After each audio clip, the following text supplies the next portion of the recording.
प्यारे बच्चों, सुप्रभात। आज हम शुरू करेंगे वितान के पाठ नंबर 3 का अगला पाठ, जिसका नाम है अतीत में दबे पांव।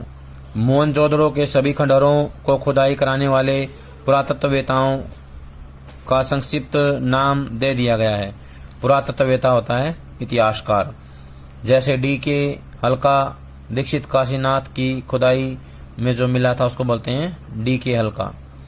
उसके नाम पर यहाँ 2 हल्के हैं। D.K. क्षेत्र दोनों बस्तियों में सबसे महत्वपूर्ण है। शहर की मुख्य सड़क फर्स्ट स्ट्रीट यहीं पर है। यह बहुत लंबी सड़क है, मानो कभी पूरे शहर को नापती हो, यानी पूरे शहर से गुजरती हो। अब यह आधा मील बची है। इसकी चौड़ाई 33 फुट है। मोहनजोदड़ो से 3 तरह के वाहनों के साक्ष्य मिले हैं। इनमें सबसे चौड़ी बैलगाड़ी रही होगी। इस सड़क पर 2 बैलगाड़ियों के एक साथ आसानी से आने जाने की व्यवस्था थी, यानी कि आ जा सकती थी। इस तरह से अंदाजा लगाया जाता है। 2 बैलगाड़ियां एक साथ आसानी से आ जा सकती हैं। यह सड़क वहां पहुंचती है जहां कभी बाजार था, यानी कि बाजार की तरफ जाती थी। इस सड़क के दोनों ओर घर हैं, लेकिन सड़क की ओर सारे घरों की सिर्फ पीठ दिखाई देती है, यानी कोई घर सड़क पर नहीं खुलता। उनके दरवाजे अंदर गलियों में हैं। दिलचस्प संयोग यह है कि चंडीगढ़ में ठीक यही शैली 50 साल पहले ली कार्बुजिए ने इस्तेमाल की थी। प्रश्न आ जाए, चंडीगढ़ का डिजाइन किसने बनाया या किसने इसकी शैली बनाई? तो आएगा ली कार्बुजिया। किसने? ली कार्बुजिए ने। वहां भी कोई घर मुख्य सड़क पर नहीं खुलता। आपको किसी के घर जाने के लिए मुख्य सड़क से पहले सेक्टर के भीतर दाखिल होना पड़ता है, फिर घर की गली में, फिर घर में। क्या कार्बुजिए ने यह सीख मोहनजोदड़ो से ली? कहते हैं कविता में से कविता निकलती है। कलाओं की तरह वास्तुकला में भी कोई प्रेरणा चेतन अवचेतन ऐसे ही सफर करती होगी। चेतन होता है सजीव, अवचेतन होता है निर्जीव। ढकी हुई नालियां मुख्य सड़क के दोनों तरफ समानांतर दिखाई देती हैं। बस्ती के भीतर भी उनका यही रूप है। हर घर में एक स्नानागार है। घरों के भीतर से पानी या मैल की नालियां बाहर होदी तक आती हैं और फिर नालियों के जाल से जुड़ जाती हैं, यानी नालियों का जाल बिछा हुआ है। कहीं कहीं वे खुली हैं, पर ज्यादातर बंद हैं। स्वास्थ्य के प्रति मोहनजोदड़ो के बासिंदों के सरोकार का यह बेहतर उदाहरण है। बस्ती के भीतर छोटी सड़कें हैं और उनसे छोटी गलियां भी। छोटी सड़कें 9 से 12 फुट तक चौड़ी हैं। इमारतों से पहले जो चीज दूर से ध्यान खींचती है वह है कुओं का प्रबंध।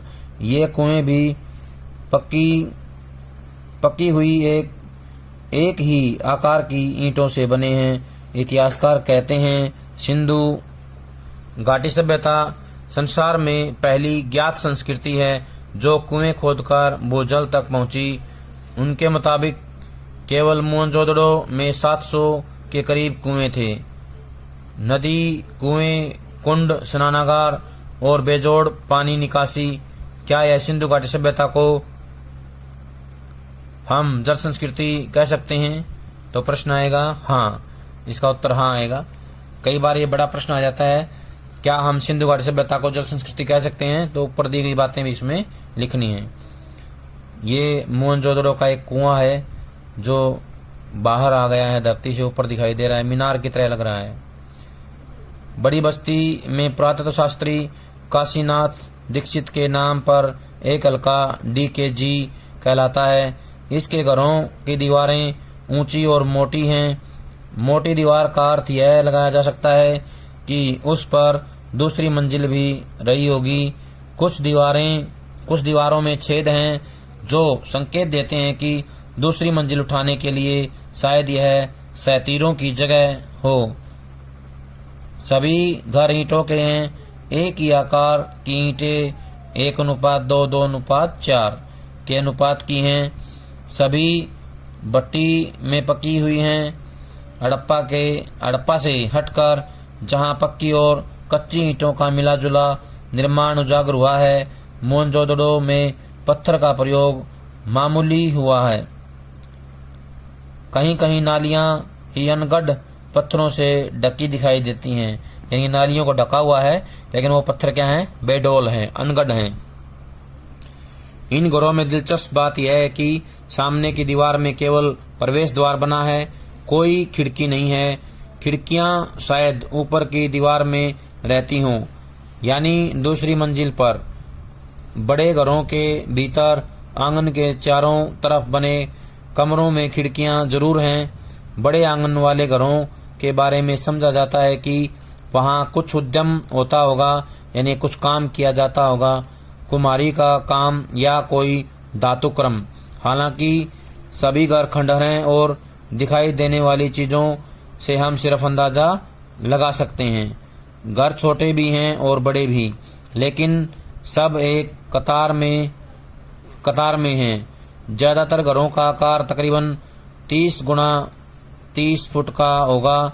कुछ हिस्से दुगने और तिगुने आकार के भी हैं। इनकी वास्तुशैली कमोबेश एक सी प्रतीत होती है। व्यवस्थित और सुनियोजित शहर में शायद इसका भी कोई कायदा निवासियों पर लागू हो। एक घर को मुखिया का घर कहा जाता है। इसमें 2 आंगन और करीब 20 कमरे हैं। ये भी सभी याद कर लेंगे। प्रश्न आएगा मुखिया के घर की विशेषताएं बताइए, तो उसमें ये बातें लिखनी है। DK-BC हल्का आगे पूर्व में है। दाढ़ी वाले याजक नरेश की मूर्ति इसी तरफ के घर से मिली थी। DKG की मुख्य सड़क पर दक्षिण की ओर बढ़ें तो 1.5 फर्लांग की दूरी पर HR हल्का है। सड़क उसे 2 भागों में बांट देती है। ये हल्का हेरल्ड हरग्रीव्ज के नाम पर है, जिन्होंने 1924-25 में राखालदास बनर्जी के बाद खुदाई करवाई थी। यहीं पर एक बड़े घर में कुछ कंकाल मिले थे, जिन्हें लेकर कई तरह की कहानियां बनती रही हैं। प्रसिद्ध नर्तकी शिल्प भी यहीं एक छोटे घर की खुदाई में निकला था। इसके बारे में पुरातत्वविद मार्टिमर व्हीलर ने कहा था कि संसार में इसके जोड़ की दूसरी चीज शायद ही होगी। यह मूर्ति अब दिल्ली के राष्ट्रीय संग्रहालय में है। यहीं पर एक बड़ा घर है जिसे उपासना केंद्र समझा जाता है। इसमें आमने सामने की 2 चौड़ी सीढ़ियां ऊपर की मंजिल की तरफ जाती हैं, जो अब ध्वस्त हो गई हैं, नष्ट हो गई हैं। पश्चिम में गढ़ी के ठीक पीछे माधव स्वरूप वत्स के नाम पर VS हिस्सा है। यहाँ वह रंगरेज का कारखाना है। कारखाना भी लोग चाव से देखते हैं, जहाँ जमीन में ईंटों के गोल गड्ढे उभरे हुए हैं। अनुमान है कि इनमें रंगाई के बड़े बर्तन रखे जाते थे। 2 कतारों में 16 छोटे 1 मंजिला मकान हैं। एक कतार मुख्य सड़क पर है, दूसरी पीछे की छोटी सड़क की तरफ। सब में 2-2 कमरे हैं। स्नानागार यहाँ भी सब घरों में हैं। बाहर बस्ती में कुएं सामूहिक प्रयोग के लिए हैं। ये कर्मचारियों या कामगारों के घर रहे होंगे। मोहनजोदड़ो में कुओं को छोड़कर लगता है जैसे सब कुछ चौकोर या आयताकार हो। नगर की योजना, बस्तियां, घर, कुंड, बड़ी इमारतें, ठप्पेदार मोहरें, चौपड़ का खेल, गोटियां तोलने के बाट आदि सब ये चकोर मिलते हैं। छोटे घरों में छोटे कमरे समझ में आते हैं, पर बड़े घरों में छोटे कमरे देखकर अचरज होता है रानी। इसका एक अर्थ तो यह लगाया गया है कि शहर की आबादी काफी रही होगी। दूसरी तरफ यह विचार सामने आया है कि बड़े घरों में निचली मंजिल में नौकर चाकर रहते होंगे। निचली होता है भूतल, बेसमेंट। ऐसा अमेरिकी नृतत्व शास्त्री ग्रेगरी पोसेल का मानना है। बड़े घरों के आंगन में चौड़ी सीढ़ियां हैं। कुछ घरों में ऊपर की मंजिल के निशान हैं, पर सीढ़ियां नहीं हैं। शायद यहाँ लकड़ी की सीढ़ियां रही हों, जो कालांतर यानी ये समय के साथ साथ कालांतर में नष्ट हो गई। संभव है ऊपर की मंजिल में ज़्यादा खिड़कियां, झरोखे और साज सज्जा रही हो। लकड़ी का इस्तेमाल भी बहुत संभव है पूरे घर में होता हो। कुछ घरों में बाहर की तरफ सीढ़ियों के संकेत हैं। यहाँ शायद ऊपर और नीचे अलग अलग परिवार रहते होंगे। छोटे घरों की बस्ती में छोटी संकरी सीढ़ियाँ हैं, उनके पायदान भी ऊंचे हैं। ऐसा जगह की तंगी की वजह से होता होगा। गौर किया कि मोहनजोदड़ो के किसी घर में खिड़कियों या दरवाज़ों पर छज्जों के चिन्ह नहीं हैं। गर्म इलाकों के घरों में छाया के लिए यह आम प्रावधान होता है। क्या उस वक्त यहाँ इतनी कड़ी धूप नहीं पड़ती होगी? मुझे मोहनजोदड़ो की जानी मानी मुहरों के पशु याद हो आए। शेर, हाथी या गैंडा इस मरुभूमि में हो नहीं सकते। क्या उस वक्त यहाँ जंगल भी थे? यह तथ्य स्थापित हो चुका है कि यहाँ अच्छी खेती होती थी। पुरातत्वी श्रीन रत्नागर का मानना है कि सिंधुवासी कुओं से सिंचाई कर लेते थे। दूसरे मोहनजोदड़ो की किसी खुदाई में नहर होने के प्रमाण नहीं मिले हैं, यानी बारिश उस काल में काफ़ी होती होगी। क्या बारिश घटने और कुओं के अत्यधिक इस्तेमाल से बोतल जल भी पहुंच से दूर चला गया? क्या पानी के अभाव में यह इलाका उजड़ा और उसके साथ सिंधु घाटी की समृद्ध सभ्यता भी जाती रही? मोहनजोदड़ो में उस रोज हवा बहुत तेज बह रही थी। किसी बस्ती के टूटे फूटे घर में दरवाजे या खिड़की के सामने से हम गुजरते तो साएं साएं की ध्वनि में हवा की लय साफ पकड़ में आती थी। वैसे ही जैसे सड़क पर किसी वाहन से गुजरते हुए किनारे की पटरी के अंतरालों में रह रहकर हवा के लयबद्ध थपेड़े सुनाई पड़ते हैं। सुने घरों में हवा की लय और ज़्यादा गूंजती है, इतनी कि कोनों का अंधियारा भी सुनाई दे। यहाँ एक घर से दूसरे घर में जाने के लिए आपको किसी घर से वापस बाहर नहीं आना पड़ता। आखिर सब खंडहर हैं, सब कुछ खुला है। अब कोई घर जुदा नहीं है। एक घर दूसरे में खुलता है, दूसरा तीसरे में, जैसे पूरी बस्ती एक बड़ा घर हो।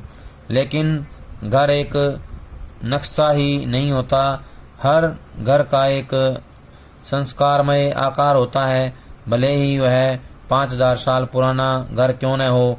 हम में कमोबेश हर कोई पांव आहिस्ता उठाते हुए एक घर से दूसरे घर में बेहद धीमी गति से दाखिल होता था, मानो मन में अतीत को निहारने की जिज्ञासा ही न हो। किसी अजनबी घर में अनधिकार यानी बिना अधिकार के चहलकदमी का अपराध बोध भी हो, जैसे किसी पराये घर में पिछवाड़े से चोरी छुपे घुस आए। सब जानते हैं यहाँ अब कोई बसने नहीं आएगा, लेकिन यह मोहनजोदड़ो के पुरातात्विक अभियान की ही खूबी थी कि मिट्टी में इंच दर इंच कंघी कर इस कदर शहर उसकी गलियों और घरों को ढूंढा और सहेजा गया, यानी संभाला गया है कि यह एहसास हर वक्त आपके साथ रहता है। कल कोई यहाँ बसता था, जरूर यह आपकी सभ्यता परंपरा है, मगर घर आपका नहीं है। अनचाहे मुझे मोहनजोदड़ो की गलियों या घरों में राजस्थान का ख्याल न आए, ऐसा नहीं हो सका। महज इसलिए नहीं कि राजस्थान और सिंध गुजरात की दृश्यावली एक सी है। कई चीज़ें हैं जो मुझे यहाँ से वहाँ जोड़ जाती हैं, जैसे हजारों साल पुराने यहाँ के खेत, बाजरे और ज्वार की खेती। मोहनजोदड़ो के घरों में टहलते हुए मुझे कुलधरा की याद आई। यह जैसलमेर के मुहाने पर पीले पत्थर के घरों वाला एक खूबसूरत गांव है। उस खूबसूरती में हरदम एक गमी व्याप्त है। गमी होता है दुख, दुख बसा हुआ है। वहाँ गांव में घर हैं पर लोग नहीं हैं। कोई 150 साल पहले राजा से तकरार पर स्वाभिमानी गांव का हर बासिंदा रातों रात अपना घर छोड़ चला गया। दरवाजे असबाब पीछे से लोग उठा ले गए। घर खंडहर हो गए पर ढहे नहीं। घरों की दीवारें, प्रवेश और खिड़कियां ऐसी हैं जैसे कल की ही बात हो। लोग निकल गए, वक्त वहीं रह गया। खंडहरों ने उसे थाम लिया जैसे सुबह लोग घरों से निकले हों, शायद शाम ढले लौट आने वाले हों। राजस्थान ही नहीं, गुजरात, पंजाब और हरियाणा में भी कुएं, कुंड, गली कूचे, कच्ची पक्की ईंटों के घर, कई घर भी आज वैसे मिलते हैं जैसे हजारों साल पहले हुए। जॉन मार्शल ने मोहनजोदड़ो पर 3 खंडों का एक विशद प्रबंध छपवाया था। उसमें खुदाई में मिली ठोस पहियों वाली मिट्टी की गाड़ी के चित्र के साथ सिंध में पिछली सदी में बरती जा रही ठीक उसी तरह की बैलगाड़ी का भी एक चित्र प्रकाशित है। उस तस्वीर से उन्होंने एक सतत परंपरा का इजहार किया। इजहार होता है सामने लेके आना। हालांकि कमानी या आरे वाले पहिए का आविष्कार बहुत पहले हो चुका था। जब मैं छोटा था, हमारे गांव में भी लकड़ी वाले ठोस पहिए बैलगाड़ी में जुड़ते थे। दुल्हन पहली दफा इसी बैलगाड़ी में ससुराल जाती थी। बाद में हमारे यहाँ भी बैलगाड़ी में आरे वाले पहिए जुड़ने लगे। अब तो उसमें जीप के उतारू पहिए लगते हैं। हवाई जहाज के उतारू पहिए बाजार में आने के बाद ऊंट गाड़े का भी आविष्कार हो गया। रेगिस्तान के जहाज से हवा के जहाज का यह ऐतिहासिक गठजोड़ है। हालांकि कहना मुश्किल है कि दुल्हन की सवारी के रूप में बैलगाड़ी या ऊंट गाड़े का वहाँ कभी इस्तेमाल होता होगा। हमारे मेजबान ने ध्यान दिलाया कि मोहनजोदड़ो का अजायब घर देखना अभी बाकी है। खंडहरों से निकल हम उस साबुत इमारत में आ गए, लेकिन प्रदर्शित सामान आपको खंडहरों से निकल आने का एहसास होने नहीं देता। अजायब घर छोटा ही है, जैसे किसी कस्बाई स्कूल की इमारत हो। सामान भी ज़्यादा नहीं है। अहम चीज़ें कराची, लाहौर, दिल्ली और लंदन में हैं। यों अकेले मोहनजोदड़ो की खुदाई में निकली पंजीकृत चीज़ों की संख्या 50,000 से ज़्यादा है, मगर जो मुट्ठी भर चीज़ें यहाँ प्रदर्शित हैं, पहुँची हुई सिंधु सभ्यता की झलक दिखाने को काफ़ी हैं। काला पड़ गया गेहूँ, तांबे और कांसे के बर्तन, मुहरें, वाद्य, चाक पर बने विशाल मृद भांड, उन पर काले भूरे चित्र, चौपड़ की गोटियां, दिए, मापतोल पत्थर, तांबे का आईना, मिट्टी की बैलगाड़ी और दूसरे खिलौने, 2 पाटन वाली चक्की, कंघी, मिट्टी के कंगन, रंग बिरंगे पत्थरों के मनकों वाले हार और पत्थर के औजार। अजायब घर में तैनात अली नवाज बताता है, कुछ सोने के गहने भी यहाँ हुआ करते थे जो चोरी हो गए। एक खास बात यहाँ कोई भी महसूस करेगा, अजायब घर में प्रदर्शित चीज़ों में औजार तो हैं पर हथियार कोई नहीं है। मोहनजोदड़ो क्या हड़प्पा से लेकर हरियाणा तक समूची सिंधु सभ्यता में हथियार उस तरह कहीं नहीं मिले हैं जैसे किसी राजतंत्र में होते हैं। इस बात को लेकर विद्वान सिंधु सभ्यता में शासन या सामाजिक प्रबंध के तौर तरीके को समझने की कोशिश कर रहे हैं। वहाँ अनुशासन जरूर था, पर ताकत के बल पर नहीं। वे मानते हैं कोई सैन्य सत्ता शायद न रही हो, यहाँ न रही हो, मगर कोई अनुशासन जरूर था जो नगर नियोजन, वास्तुशिल्प, मुहर ठप्पों, पानी या साफ सफाई जैसी सामाजिक व्यवस्थाओं आदि में एक रूपता तक को कायम रखे हुए था। दूसरी बात जो सांस्कृतिक धरातल पर सिंधु घाटी सभ्यता को दूसरी सभ्यताओं से अलग ला खड़ा करती है, वह है प्रभुत्व या दिखावे के तेवर का नदारद होना। दूसरी जगहों पर राजतंत्र या धर्मतंत्र की ताकत का प्रदर्शन करने वाले महल, उपासना स्थल, मूर्तियां और पिरामिड आदि मिलते हैं। हड़प्पा संस्कृति में नए भव्य प्रासाद मिले हैं और नए मंदिर।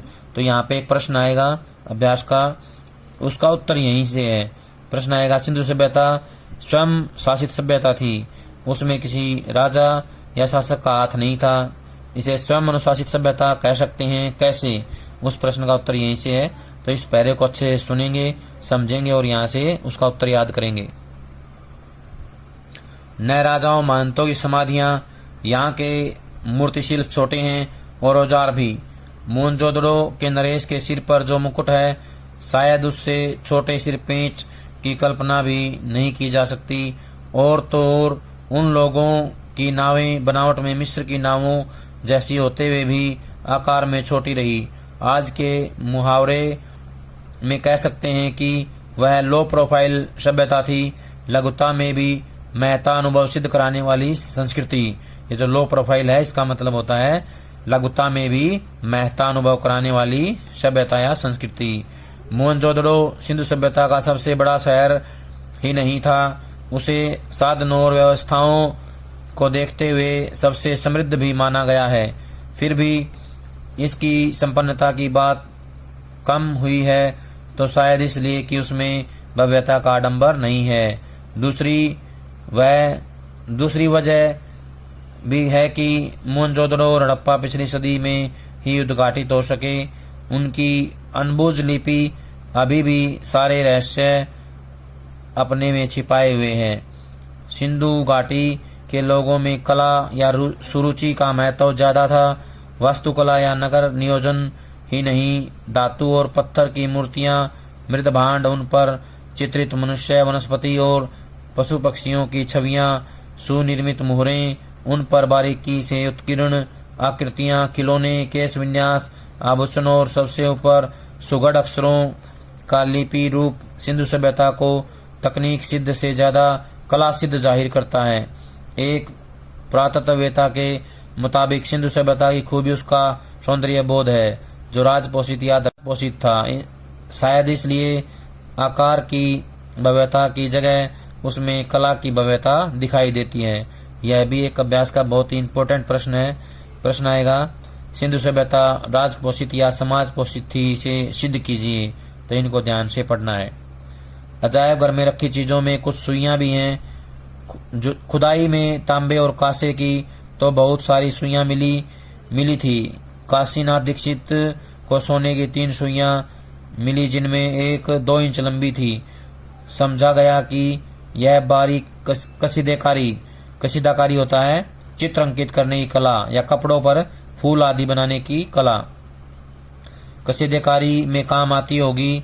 याद करें, नर्तकी के अलावा मोहनजोदड़ो के नाम से प्रसिद्ध जो दाढ़ी वाले नरेश की मूर्ति है, उसके बदन पर आकर्षक गुलकारी वाला दुसाला भी था। गुलकारी होता है कसीदाकारी, कपड़ों पर फूल बनाना, चित्र अंकित करने की जो कला होती है उसको बोलते हैं गुलकारी या कसीदाकारी।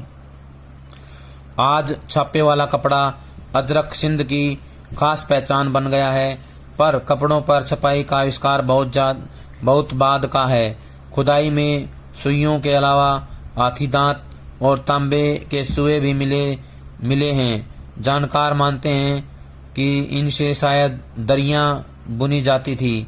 हालांकि दरी का कोई नमूना या साक्ष्य हासिल नहीं हुआ है। साक्ष्य होता है प्रमाण, वह शायद कभी हासिल न हो, क्योंकि मोहनजोदड़ो में अब खुदाई बंद कर दी गई है। सिंधु के पानी के रिसाव से क्षार और दलदल की समस्या पैदा हो गई है। मौजूदा खंडहरों को बचा कर रखना ही अब अपने आप में बड़ी चुनौती है, बड़ा संघर्षपूर्ण काम है। तो प्यारे बच्चों, ये था हमारा पाठ अतीत में दबे पांव। सभी इसको ध्यान से पढ़ेंगे, समझेंगे और यहाँ से जो प्रश्न बनते हैं उनको याद करेंगे। जब तक अगली वीडियो ना आए तब तक सभी ये काम पूरा कर लें। सभी का बहुत बहुत धन्यवाद।